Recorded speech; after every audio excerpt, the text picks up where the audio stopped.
ফর্সা হওয়ার ক্রিম বের হয়েছে, এগুলো ইউজ করা কি জায়েজ? গুপ্তাঙ্গের লোম 40 দিন না কাটলে তার ইবাদত কবুল হবে কি? নামাজে কি থুতনি ঢাকতে হবে? থুতনি কি মুখমণ্ডলের অন্তর্ভুক্ত? রোগের জন্য তাবিজ ব্যবহার করা জায়েজ হবে কিনা? নামাজে কতটুকু সামনে দিয়ে হাঁটা যাবে? বান্দার হকের গুনাহ কি তওবা করলেও মাফ হয় না? যদি মাফ চাওয়ার উপায় না থাকে তাহলে কি করতে হবে? ঋতুস্রাব বন্ধ হয়েছে ভেবে সহবাস করলে পরে দেখা গেল ঋতুস্রাব বন্ধ হয়নি, এতে করণীয় কি? পড়ে যাওয়া চুল বিক্রি করলে গুনাহ হবে কিনা? নামাজরত অবস্থায় যদি মেয়েদের সাদা স্রাব বের হয় তখন কি ওযু ভেঙে যায়? কেউ যদি মহারণা আদায় না করে মারা যান তাহলে তার করণীয় কি? সন্তানটা কি আদায় করে দিলে হবে? আর বিলম্ব না করে শুরু করি আপনাদের যে সমস্ত প্রশ্ন ইতিমধ্যে আমাদের কাছে এসছে সেগুলোর উত্তর দিয়ে। প্রিন্স রাফিন আপনি জানতে চেয়েছেন পড়ে যাওয়া চুল বিক্রি করলে গুনাহ হবে কিনা? যে চুলগুলো পড়ে গেছে সেগুলো বিক্রি করলে গুনাহ হবে, কারণ হলো মানুষের শরীরের কোনো অংশ বিক্রি করা জায়েজ নাই। আল্লাহ রাব্বুল আলামিন আমাদেরকে আমাদের শরীরের কোনো অংশকে বিক্রি করার অধিকার দেননি, কারণ এগুলো সবগুলোর মালিকানা আল্লাহ তাআলা, আমাদেরকে শুধু ইউজ করতে দেওয়া হয়েছে, আমরা এগুলো বিক্রি করতে পারি না। শাকিরা রুম্পা জানতে চেয়েছেন নামাজরত অবস্থায় যদি মেয়েদের সাদা স্রাব বের হয় তখন কি ওযু ভেঙে যায়? অনবরত বের হলে করণীয় কি? জি হ্যাঁ, সাদা স্রাব বের হলে ওযু ভেঙে যাবে, কিন্তু এটা যদি অনবরত পড়তেই থাকে, 5টা মিনিটও সময় গ্যাপ না থাকে, পুরো সালাতের ফুল সময়টা ধরে যেতে থাকে একটু একটু করে, তাহলে সেক্ষেত্রে আপনাকে প্রত্যেক ওয়াক্তের জন্য ওযু করে সালাত আদায় করতে হবে। এরপরে ওযু করার পর যদি বের হয় কোনো অসুবিধা নেই, কিন্তু ওই ওয়াক্ত পর্যন্ত ওই ওযু দিয়ে আপনি সালাত আদায় করতে পারবেন। স্তব্ধ নগরী এআইডি থেকে আপনি জানতে চেয়েছেন কেউ যদি মহারণা আদায় না করে মারা যান তাহলে তার করণীয় কি? সন্তানটা কি আদায় করে দিলে হবে? মহারণা আদায় করে না করে মারা গেলে অবশ্যই তিনি স্ত্রীর পাওনা রেখে মারা গেলেন, এর জন্য অবশ্যই কিয়ামতের ময়দানে তিনি স্ত্রীর বিরুদ্ধে বিবাদী হিসাবে, অপরাধী হিসাবে, আসামি হিসাবে দাঁড়াবেন। সন্তানরা তার পক্ষ থেকে যদি তার বাবার পক্ষ থেকে তার মা যদি বেঁচে থাকেন তাকে দিয়ে দেন, অথবা বাবার পক্ষ থেকে যদি মা মারা যেয়ে থাকেন তাহলে মায়ের জন্য দান করে দেন বাবাকে মুক্ত করার উদ্দেশ্যে, তাহলে সেগুলো আল্লাহ চাইলে তার পক্ষ থেকে অবশ্যই গ্রহণ করতে পারে, হতে পারে। মাহমুদুল হাসান মেহরাব আপনি জানতে চেয়েছেন নামাজের কতটুকু সামনে দিয়ে হাঁটা যাবে? ভাই মাহমুদুল হাসান মেহরাব, প্রথম কথা হলো যে নামাজের সামনে দিয়ে অতিক্রম করা, যেটাকে ক্রস বলি আমরা, একজন সালাত আদায় করছে এক পাশ থেকে তার সামনে দিয়ে অন্য পাশে যাওয়া, এটা হলো নাজায়েজ। তার সামনে কেউ বসা থাকলে তিনি সরে যেতে পারেন বা পেছন থেকে বরাবর তার সামনে গিয়ে দাঁড়াতেও পারেন, এটাতে কোনো অসুবিধা নেই। এখন কতটুকু সামনে দিয়ে হাঁটা যাবে এটার ব্যাখ্যা নিয়ে ওলামায়ে কেরামের মতো পার্থক্য আছে, কারণ হাদিসে এটা কোনো সীমানা নির্ধারণ করে দেওয়া হয়।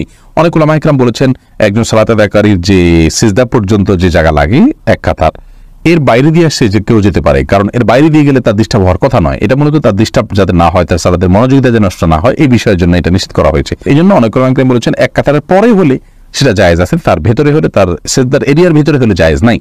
অনেক ওলামায়ে কেরাম বলেছেন 3 কাতার পর্যন্ত। যারা 3 কাতারের কথা বলছে তাদের দৃষ্টিভঙ্গিটা এরকম যে স্বাভাবিকভাবে সালাতে যতটুকু নজর থাকে, সিজদার দিকে নজর থাকলেও তার 2-3 কাতার পর্যন্ত সামনে তিনি দেখতে পান স্বাভাবিকভাবে, অতএব তারপরে গেলে অসুবিধা নেই। মূলত আসলে বিষয়টা হলো সালাতে যিনি আদায় করছেন তার যদি মনোযোগ নষ্ট না হয় সেরকম দূরত্ব দিয়ে যাওয়া যাবে।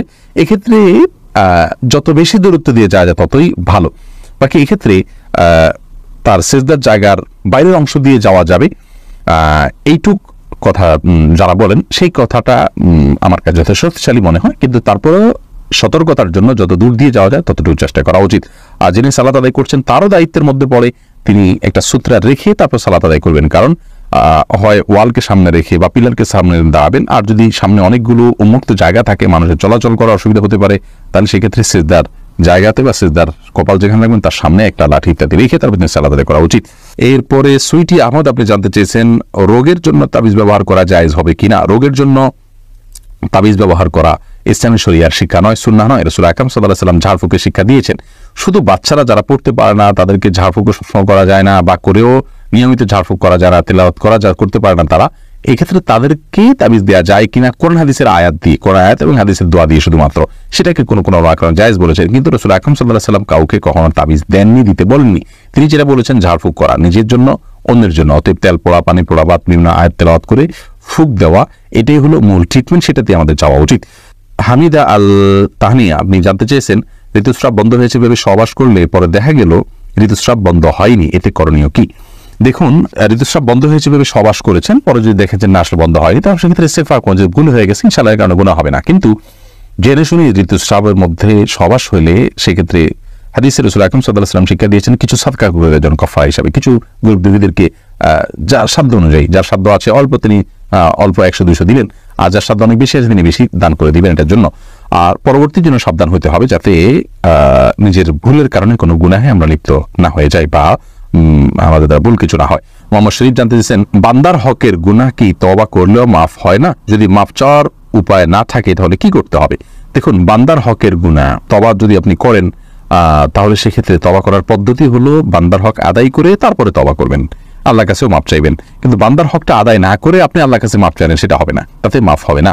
অতএব যদি বান্দার হকের মাপ চাওয়ার উপায় না থাকে তাহলে অর্থনৈতিক হক যদি হয়, অধিকার হয়, তাহলে সেক্ষেত্রে তার পক্ষ থেকে আপনি দান করে দিবেন, এরপরে আল্লাহর কাছে মাপ চাইবেন, তাহলে ইনশাআল্লাহ সেটা মাফ হবে। আর যদি অর্থনৈতিক অধিকার সংশ্লিষ্ট বিষয় না হয়, তার অসম্মান নষ্ট করেছেন, তাকে অপমান করেছেন, তাকে গালমন্দ করেছেন, এরকম কিছু হয়, তাহলে সেক্ষেত্রে তো আপনার হাতে নেই, তাকে যেহেতু পাওয়া যাচ্ছে না, অতএব তার পক্ষ থেকে আল্লাহর কাছে ক্ষমা চাইবেন এবং আপনার নিজের জন্য এই অপরাধের জন্য আল্লাহর কাছে ক্ষমা চাইবেন। ইনশাআল্লাহ আল্লাহকে সন্তুষ্ট করার কাজগুলো বেশি বেশি করলে আল্লাহ তাআলা তাকে আপনার প্রতি সন্তুষ্ট করে দেবেন। কিয়ামতের ময়দানে বিভিন্ন হাদিসের এটি বোঝা যায়। রওশন মজুমদার, আপনি জানতে চেয়েছেন নামাজে কি থুতনি ঢাকতে হবে? থুতনি কি মুখমণ্ডলের অন্তর্ভুক্ত? থুতনি পর্যন্ত আপনি রাখবেন, থুতনির নিচের অংশ থুতনি পর্যন্ত আপনি প্রকাশ করবেন, থুতনির নিচের অংশ অবশ্যই আপনাকে ঢাকতে হবে। থুতনির এই বাউন্ডারি, এটার নিচের অংশ আপনাকে ঢাকতে হবে।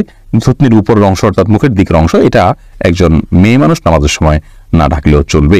পুরুষের জন্য তো থুতনি ঢাকার বিষয় নাই, গলা এগুলো কোনোটা ঢাকার বিষয় নাই, সালাতের জন্য ঢাকা কোনো আবশ্যক নয়। আব্দুর রাজ্জাক বিন সিরাজ জানতে চেয়েছেন গুপ্ত অঙ্গের লোম 40 দিন না কাটলে তার ইবাদত কবুল হবে কি? গুপ্তাঙ্গের লোক বা লোম বা অবাঞ্ছিত যে সমস্ত পশম আছে, পশমগুলো 40 দিনের বেশি না কেটে থাকা গুনাহের কথা কোন হাদিসে এ বিষয়ে কড়াকড়ি রয়েছে। এরপরে বোন ফারজানা বিনতে আহমেদ, আপনি জানতে চেয়েছেন বর্তমানে অনেক ফর্সা হওয়ার ক্রিম বের হয়েছে, এগুলো ইউজ করা কি জায়েজ? বোন ফারজানা, প্রথম কথা হলো ফর্সা হওয়ার ক্রিম বলতে কিছু ক্রিম তো বাজারে আছে, আসলে এগুলো ফর্সা হওয়ার না, এরা ধোঁকা পুরাটাই।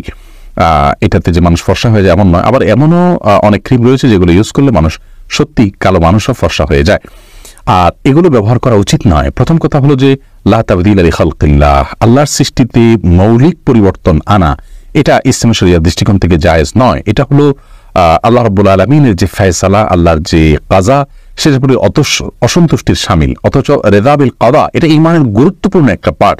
আল্লাহ রাব্বুল আলামিন আপনার জন্য, আমার জন্য যে ফয়সালা করলেন, সেই ফয়সালাকে আমি কতটা মেনে নিলাম, এটি কিন্তু একটা ঈমানের পরীক্ষা। অতএব আমি যদি আল্লাহর ফয়সালাতে অসন্তুষ্টি প্রকাশ করি তাহলে সেটি কিন্তু আমাদের ঈমান বিরোধী একটি কাজ। ঈমানের যে 6টি রোকন রয়েছে তার মধ্যে থেকে একটি গুরুত্বপূর্ণ রোকন হলো এইটি। অতএব এই বিষয়ে আমাদের খেয়াল রাখা উচিত। দ্বিতীয় কথা হলো যে বিয়ের আগে যদি কেউ এই জাতীয় ক্রিম ব্যবহার করে নিজের শরীরের রং পরিবর্তন করেন, ফর্সা হয়ে যান এবং তা দেখে ছেলেপক্ষ তাকে পছন্দ করেন, অথচ শরীরের অন্যান্য অংশ তার কালো এবং চেহারাতেও এই ক্রিম ব্যবহার না করলে যদি আবার কালো হয়ে যান, তাহলে সেক্ষেত্রে এটি সুস্পষ্ট প্রতারণা।